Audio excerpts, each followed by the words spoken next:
Parsley, we let it rain some parsley, and the Caribbean version, corned beef hash using that leftover corned beef, that bully beef. It's all done. Look at there, puppy. You like that? Clementines? Yeah, the boy loves his clementines. I see you. I see you. You got me backing up, man. You got me backing up. Saturday morning. Place is a mess, but I just wanted to show you all what I'm doing.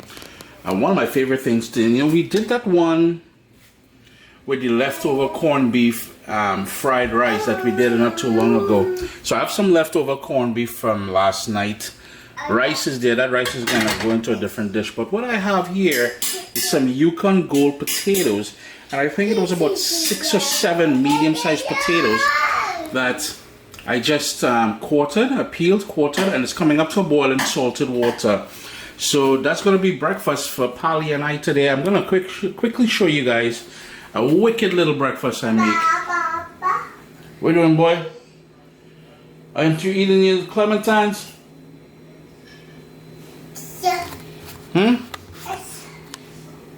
Are you eating your clementines? I've got my skillet here on a medium flame. I'm gonna go in with a tablespoon and a half of olive oil. It's on a medium flame, as I said, and I have here half of a medium onion, which is it's been diced, fairly large, and I've got some bell peppers. It's a great opportunity to clear out the fridge, as well as with all these sort of leftover kind of inspired dishes. It's a great opportunity to clear out the fridge. I'm gonna give that a quick little stir, and the potato, it boiled on that rolling boil there in salted water for about anywhere from 7 to 10 minutes, depending on how large the pieces are that you sort of quartered it in. You drain it, you set it aside, and that's it. This has some fresh ground black pepper in there. I'm just trying to waken up all the flavors from the onion and the peppers and everything here. And I'll be honest with you, when I first started doing this recipe, I didn't use chopped up potato like that. What I did was, it was a dish that I started doing using leftover mashed potato. And I'm telling you, that mashed potato, it's even better, in my humble opinion, than this sort of hash brown sort of looking kind of potato thing. 4 cloves of garlic that I gave a rough chop to. Just going to give that another stir. And we're not trying to burn the garlic, so be mindful of that. We're just going to give it another little stir. I'm not trying to overcook anything. I have here some scallions. And that is 2 scallions, or green onions. Some of you call it spring onions. Give that another quick little stir. And I'm going to let that go for 1 more minute. Now here's the thing, I am using leftover corned beef. You can find that recipe, or some of you call it bully beef. You can find that recipe on CaribbeanPot.com, and basically all it is a can of corned beef cooked with onions, tomato, any sort of herbs you like, any sort of spicy peppers you like, and that's just going to cook down. And I usually like it with, steamed or boiled rice. Since I have it in the garden, some fresh thyme, it's not necessary, and I don't like using dry thyme. I'm not a fan of dry thyme, so I just want a few of these leaves just to perfume the dish with a little bit more herbal sort of balance in there. If you wanted to give it a smoky sort of flavor, you can certainly add some smoked paprika in here. I'm not rocking that way. So yeah, I was saying I'm using that leftover corned beef. But if all you have is some sausages there, if you have some leftover ground turkey, anything like that will work. You know what I mean? Any sort of, and again, if meat is your thing. Now here's the thing, you can do it just like that. Add the potatoes in there, toss it, and you're done. A nice sort of vegan, vegetarian version of this. So there's no need for that sort of protein element in there. It's just that I like it because it reminds me of a dish my mom would do, and which was fry aloo, which is fried potato, a lot of garlic and stuff like that in there, with leftover corned beef And we would eat that with sada roti. Boy, oh boy, I'm telling you, that thing there is proper food. A few minutes later, and this is where I'm going to add the potatoes to the festivities. Just going to toss everything, and this is the reason why I like using a cast iron pan, because what's going to happen is you're going to get a nice crust forming on the outside of the potatoes.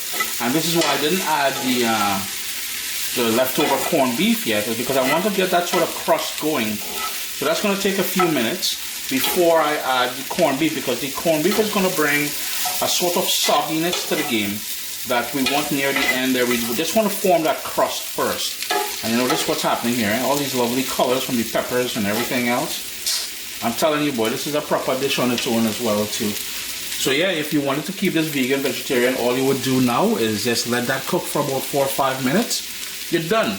But I'm not going that step forward, because it's all about the leftover corned beef and the sort of potato, you know, corned beef hash. You start seeing the sort of golden edges, that sort of crust that I told you we were trying to find there.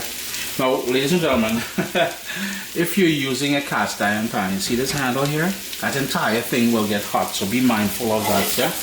I learned the hard way after a few times, yeah? So all I'm going to do is give that another toss. I'm going to create a sort of hole in the center, and that is where I'm going to add the leftover corned beef, just to heat up a bit. I want some of that oil to sort of render out, and then we're going to mix everything together.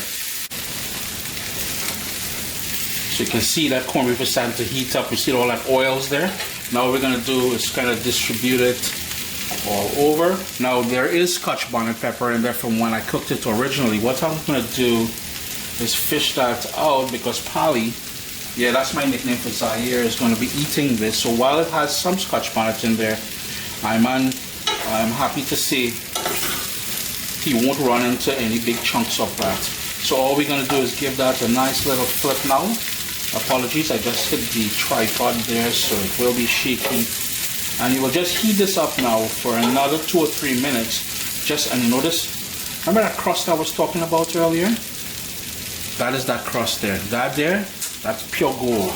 That is the sort of bun. And if you know anything about chicken pilau, about pilau in general, that bun at the bottom there, people will be fighting for that. I'm telling you, once you know thing, man. Anyhow, we're mixing this up, heating it through, and it's pretty much done. A Caribbean version of hash, corned beef hash.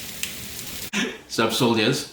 Listen, if you enjoy this recipe, I'd really appreciate it if you hit subscribe and click that bell notification thing. If you've made the recipe, take a picture and send it to me. Email address down here. I mean, trying to tell people the email address, them butts will take the address and do all kind of thing with it. And tag me on Instagram at Caribbean Pod. I really appreciate you guys, and thanks for being in my kitchen with me today. Irie. Lastly, we let it rain some parsley, and the Caribbean version, corned beef hash, using that leftover corned beef, that bully beef, is all done. Chris here, CaribbeanPod.com. Always a pleasure having you all here in the kitchen with me. I do hope you all get a chance to give this recipe a try. You know, a great breakfast, something, a couple eggs, and just listen. Go and organize this, alright? Take it easy.